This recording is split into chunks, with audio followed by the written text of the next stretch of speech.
Hello बच्चों, welcome to my channel. तो बच्चों, आज हम पढ़ेंगे आसपास का पाठ 22 और पाठ का नाम है फिर चला काफिला। तो बच्चों, इस पाठ में हम फिर चला काफिला के बारे में पढ़ेंगे। तो चलिए शुरू करते हैं, देखते हैं आखिर इस पाठ में है क्या। धनु का गांव। धनु के यहाँ आज दशहरे का बड़ा त्यौहार मनाया जाएगा। सब रिश्तेदार अपनी अपनी बैलगाड़ियों पर सामान लाद कर लाए हैं। धनु के बाबा परिवार में सबसे बड़े हैं, इसलिए सभी त्यौहार उन्हीं के यहाँ मनाए जाते हैं। इस त्यौहार पर मामी, आई यानी माँ और चाची मिलकर गुड़ और पूरन पोली क्या होता है, चने की दाल की मीठी रोटियाँ बनाती हैं। साथ में तीखी कड़ी। दिन में गपशप चलती है, मगर शाम को माहौल कुछ बदल सा जाता है। सब औरतें और बूढ़े बच्चे सामान बांधने लगते हैं। आदमी लोग मुकादम यानी कर्ज वसूल करने वाले के साथ मीटिंग के लिए बैठते हैं और मीटिंग में मुकादम सभी के कर्जे के पैसों का हिसाब करता है। किस परिवार के ऊपर कितना कर्जा बाकी ये भी देखता है। फिर शुरू होती हैं आगे की बातें। मुकादम सभी गांव वालों को अगले 6 महीनों में कौन से इलाके में जाना है ये भी बताता है। साथ ही देता है खर्चे के लिए कुछ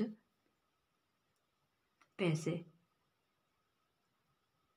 जब से धनु को याद है तब से यही चलता आया है। बरसात के पहले से दशहरे तक गांव के बड़े किसानों के खेतों में काम होता है। इन खेतों में धनु के परिवार जैसे ही कई परिवार काम करते हैं।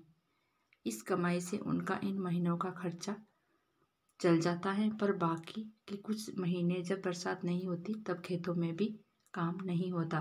फिर उस समय गुजारा कैसे हो, इसलिए सब कर्जा लेते हैं। इस कर्जे को चुकाने के लिए वे मुकादम के लिए काम करते हैं। ये मुकादम शक्कर के कारखाने का दलाल है। वे उन्हें गन्ने के खेतों में काम दिलवाता है। तो यहाँ पे बच्चों कुछ प्रश्न दिए गए हैं, आपको ये वीडियो अंत तक देखनी है। आपको प्रश्नों के उत्तर आगे वीडियो में मिलेंगे। आगे दिया गया है, अब आगे कुछ महीने धनु, उसके आई, बापू, चाचा, उनके 2 बड़े बच्चे, मामा मामी, उनकी 2 लड़कियां और गांव के 40-45 परिवार अपने घर से दूर रहेंगे। 6 महीने धनु और उसके जैसे कई बच्चे स्कूल नहीं जा पाएंगे। धनु के घर में उसकी बूढ़ी दादी, एक चाची जो देख नहीं सकती और 2 महीने की चचेरी बहन ही रह जाएंगे। इसी तरह गांव के अन्य कई परिवारों में भी बूढ़े और बीमार लोग रह जाते हैं। धनु को अपनी दादी की बहुत याद आती है। वे उसे बहुत प्यार जो करती हैं। धनु हमेशा सोचता है कि उसके पीछे से दादी की देखभाल कौन करेगा, पर धनु क्या करे। आगे दिया गया है, दशहरे के बाद परिवारों का ये काफिला अब गन्ने के खेतों और शक्कर के कारखानों के पास झोपड़ियां बनाकर रहेगा। अपनी झोपड़ियों ये गन्ने के सूखे पत्तों और रस निकले गन्नों से बनाते हैं। सुबह के अंधेरे में उठकर घर के आदमी खेतों में गन्नों की कटाई करते हैं। बच्चे और औरतें गन्नों के गट्ठर बांधते हैं, फिर उन्हें शक्कर के कारखानों में ले जाते हैं। कई बार धनु भी उनके साथ जाता है।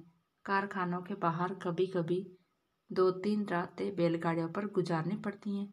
तब धनु अपने बैलों के साथ खेलता है, यहाँ वहाँ घूमता है और कारखाने पर अपने परिवार के हिस्से के गन्नों का वजन करवाकर धनु के बापू रसीद लेते हैं। जब जब मुकादम मिलने आता है तब उसे ये रसीदें दिखाकर कर्जे का हिसाब रखा जाता है। मुकादम अगले हफ्ते के खर्चे के पैसे भी दे देता है। तब धनु की आई और मामी, आई किसको बोलते हैं बच्चों, तो आई बोलते हैं माँ को, मामी और बच्चों को लेकर पास के गांव के बाजार से हफ्ते भर का आटा तेल खरीदती है। बच्चों के लिए एक आध लड्डू, सेब, चने भी ले लेती हैं। मामी धनु के लिए पेंसिल, रबड़ या कॉपी भी खरीदती हैं।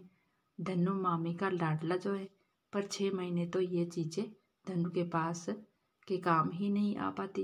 वे स्कूल जो नहीं जाता। मामी चाहती हैं वे पढ़े और बड़ा होकर कुछ बने, उसे इस तरह परिवार के साथ भटकना ना पड़े। आजकल मामा मामी धनु के आई बापू से कहते हैं, अगली बार जब दशहरे पर हम लोग गांव छोड़कर जाएंगे तब धनु अपनी दादी और चाची के साथ रहेगा। वह गांव के बाकी बच्चों की तरह स्कूल जाएगा, बीच में पढ़ाई नहीं छोड़ेगा, आगे पढ़ेगा और कुछ बनेगा। तो बच्चों, अब हम इसके अभ्यास प्रश्न उत्तर करेंगे। फिर चला काफिला। अभ्यास प्रश्न उत्तर। पहला प्रश्न है, क्या धन्नू के गांव में सभी किसान अपनी जमीन पर काम करते थे? उत्तर है नहीं, धन्नू के गांव में सभी किसान अपनी जमीन पर काम नहीं करते थे। ज्यादातर किसान जमींदारों की जमीन पर ही काम करते थे। प्रश्न 2 है, धन्नू के परिवार के पास अपने गांव में कब काम होता था और कब नहीं? उत्तर है, धन्नू के परिवार के पास अपने गांव में बरसात के मौसम से पहले दशहरे तक खेतों में काम होता था, पर बाकी के कुछ महीनों में कोई काम नहीं होता था। प्रश्न 3 है, तुम कुछ परिवारों को जानते हो जो खेती से जुड़े हैं और जिन्हें काम के लिए कुछ महीने घर छोड़ना पड़ता है? उत्तर है हाँ, मेरे गांव में कुछ परिवार ऐसे हैं जो खेती से जुड़े हैं और वे धन कमाने के लिए कुछ महीने घर छोड़कर दिल्ली काम करने आते हैं। प्रश्न 4 है, अगर धन्नू के गांव के लोग अपना गांव छोड़कर काम के लिए ना जाए तो वहाँ कैसी परेशानी आ सकती है? धन्नू के गांव में जब बारिश नहीं होती तब खेती भी नहीं होती, बारिश के पानी के बिना भी खेती की जा सकती है। उत्तर है, अगर धन्नू के गांव के लोग अपना गांव छोड़कर काम के लिए ना जाए तो उन्हें ज़रूरत की चीज़ों के लिए पैसा नहीं मिल पाएगा। लोगों के खर्चे जैसे पानी, बिजली, कपड़े, बच्चों की पढ़ाई, दवाई आदि के लिए पैसों की ज़रूरत होती है। इसी कारण उन्हें गांवों से बाहर जाकर काम करना पड़ता है। आजकल बारिश के पानी के बिना भी खेती की जा सकती है। सिंचाई के नए स्रोत, ट्यूबवेल, नहर आदि का प्रयोग किया जाता है। प्रश्न 5 है, जब धन्नू को परिवार और गांव के लोग काम के लिए दूसरी जगह जाते हैं तब कुछ लोग गांव में ही रह जाते हैं, ऐसा क्यों? उत्तर है, जब धन्नू का परिवार और गांव के कुछ लोग काम के लिए दूसरी जगह जाते हैं तब कुछ लोग गांव में ही रह जाते हैं, क्योंकि वह लोग घर के सामान की देखरेख करते हैं और पालतू पशुओं का भी ख्याल रखते हैं।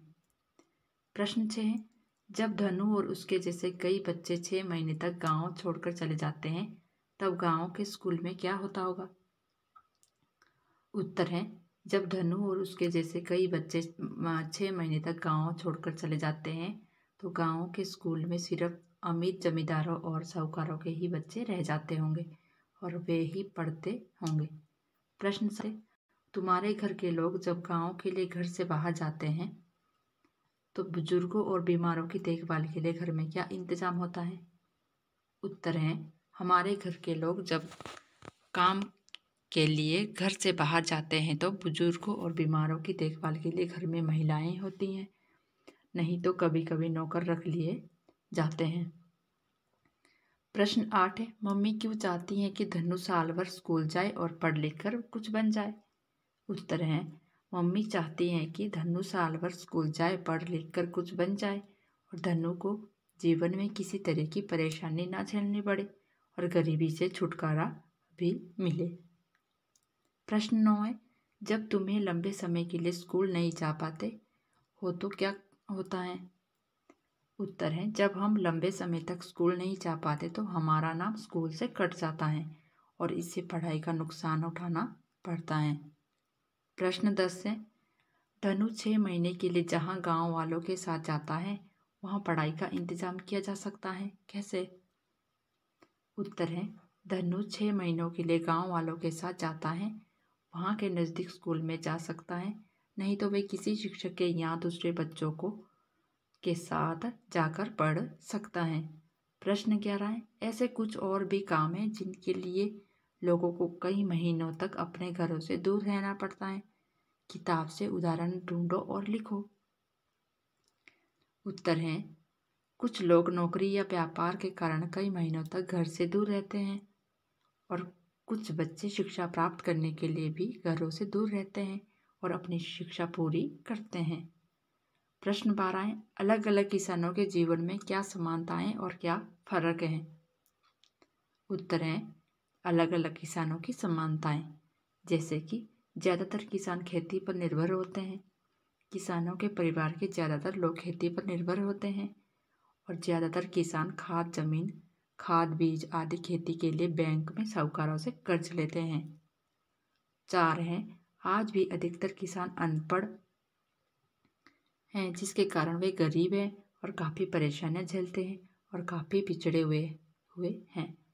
5 है, अधिकतर किसान पुराने तरीके से भी खेती करते हैं। अधिकतर किसान वर्षा पर निर्भर हैं।